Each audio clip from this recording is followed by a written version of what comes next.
नमस्कार दोस्तों, आइए सुनते हैं श्रीमती सुभद्रा कुमारी चौहान की कहानी सोने की कंठी।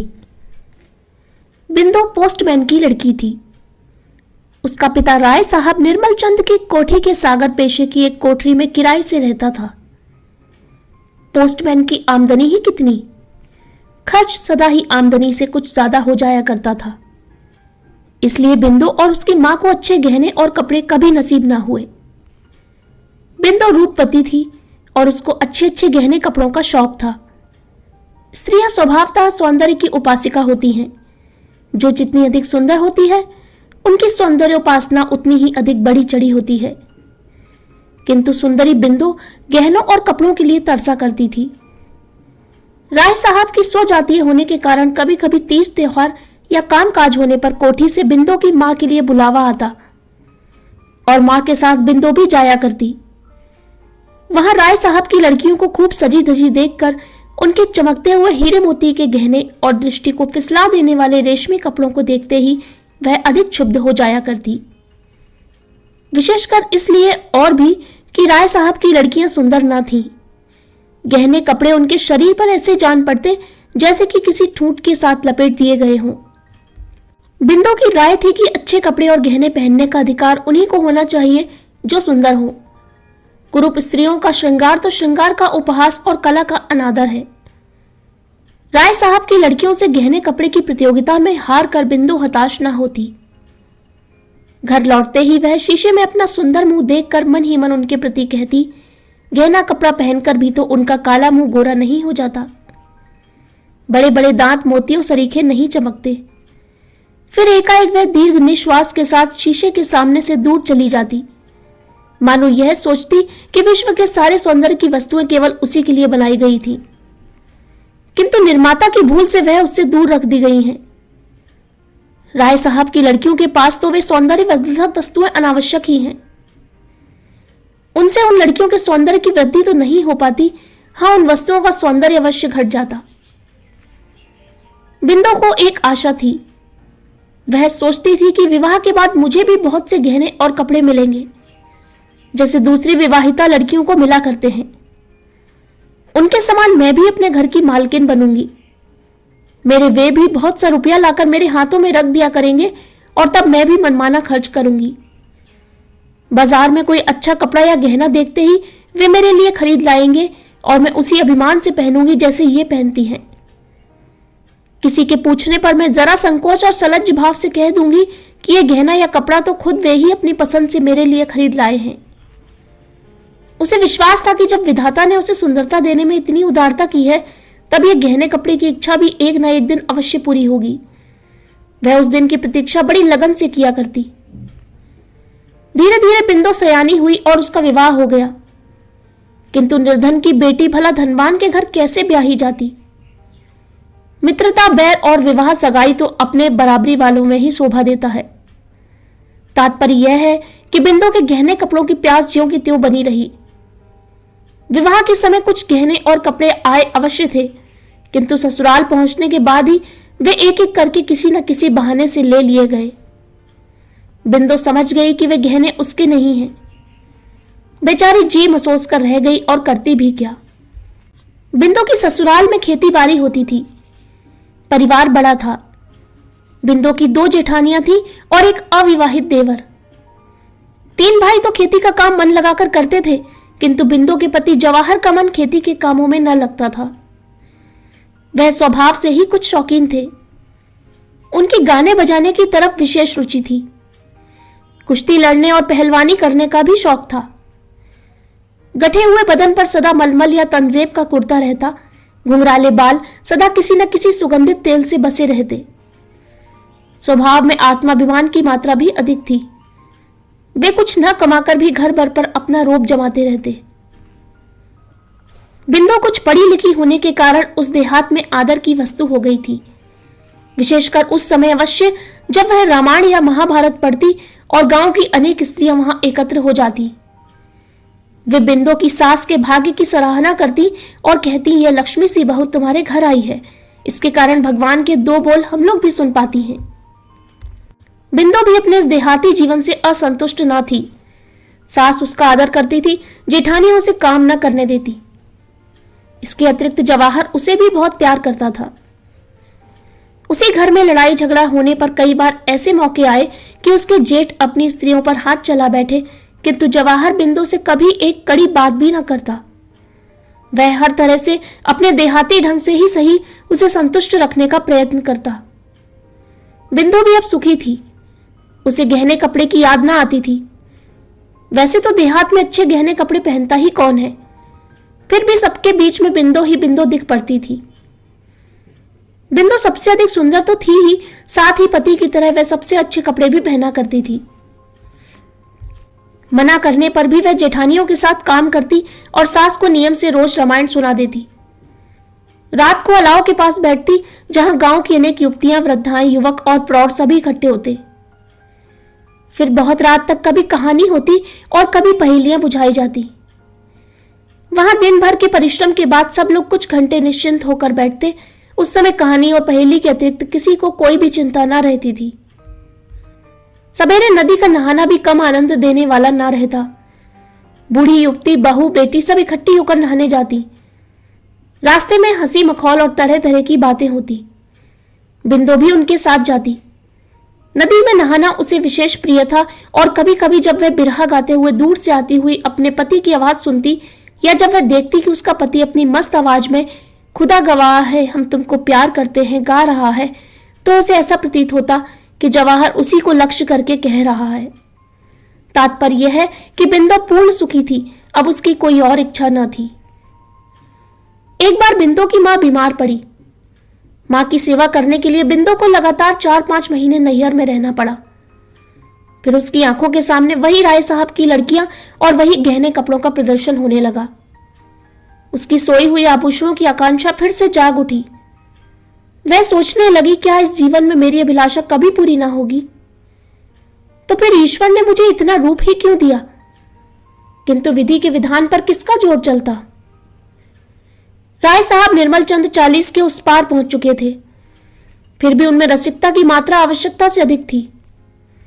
वे प्रायः सिनेमा देखने जाया करते थे, किसी अच्छी कहानी की एक्टिंग के लिए नहीं, केवल सुंदर चेहरों को देखने के लिए। उन्होंने सब तीर्थ भी कर डाले थे और प्रायः पर्वों पर सब काम छोड़कर भी वे स्नान घाटों पर पहुंच जाते थे। किसी प्रकार के पुण्य लाभ की उन्हें इच्छा रहती थी या नहीं, यह तो ईश्वर जाने, किंतु स्नान करती हुई युवतियों के अंग प्रत्यंग की ताक झांक की उत्कट इच्छा उनके चेहरे पर कोई भी साफ साफ देख सकता था। वे कश्मीर और नैनीताल भी अक्सर गर्मियों की छुट्टियों में जाया करते थे, किंतु वे जलवायु परिवर्तन के लिए जाते थे या और किसी उद्देश्य से यह नहीं कहा जा सकता। वे सुंदर स्त्रियों के पीछे अनायास ही मीलों का चक्कर अवश्य लगा आते थे। वे बहुत कुरूप थे, इसलिए सुंदरी की बात तो अलग रखिए, कोई कुरूप से कुरूप स्त्री भी उनकी तरफ आंख उठाकर देखने में अपना अपमान समझती थी। इसलिए प्रायः गंदे मजाक करके ही वे अपनी वासना की तृप्ति कर लिया करते थे। इसके अतिरिक्त वे परोपकारी भी थे। उनके घर एक नामी गिरामी वैद्यराज रहा करते थे, जो राय साहब के मित्रों और उनके आश्रित निर्धनों का मुफ्त इलाज करते थे। उनका दवाखाना राय साहब की बैठक से लगा था। मरीज को दवा लेने के लिए राय साहब की बैठक से होकर ही वैद्यराज के पास जाना पड़ता था। बिंदु की मां का इलाज भी यही वैद्यराज करते थे। घर में और कोई न होने के कारण बिंदु को ही मां के लिए दवा लानी पड़ती थी। एक दिन दोपहर को बिंदु जब दवा लेने गई तो उसने देखा कि राय साहब के पास एक सुनार कई तरह के गहने फैलाए बैठा है। सहसा इस प्रकार गहनों की प्रदर्शनी सामने देखकर इतने दिनों की सोई हुई बिंदु की गहनों की उत्कंठा फिर से जागृत हो उठी। क्षण भर के लिए वह भूल गई कि वह यहां किस लिए आई है। वह उत्सुकता पूर्वक उन फैले हुए गहनों के पास बैठ गई और बड़े चाव से उन्हें उठा उठाकर देखने लगी।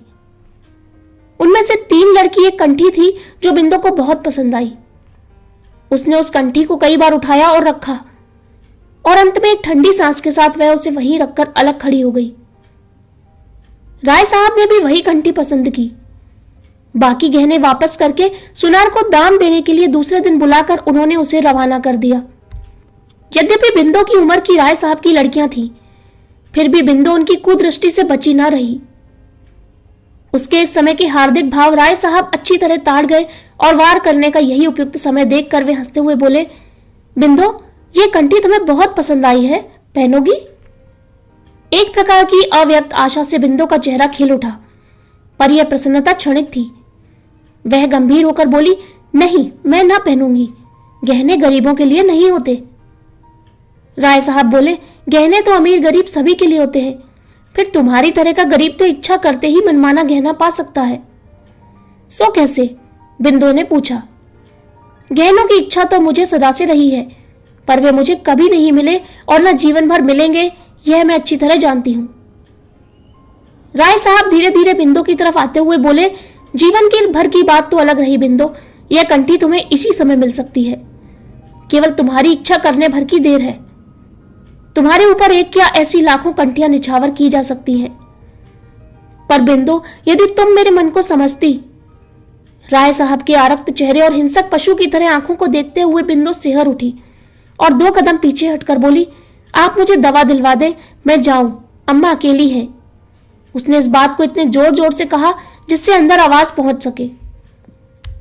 वह शीघ्र ही दवा लेकर लौटी। उसने मन ही मन सोचा, अब मैं दवा लेने न जाऊंगी। राय साहब की नीयत ठिकाने नहीं है।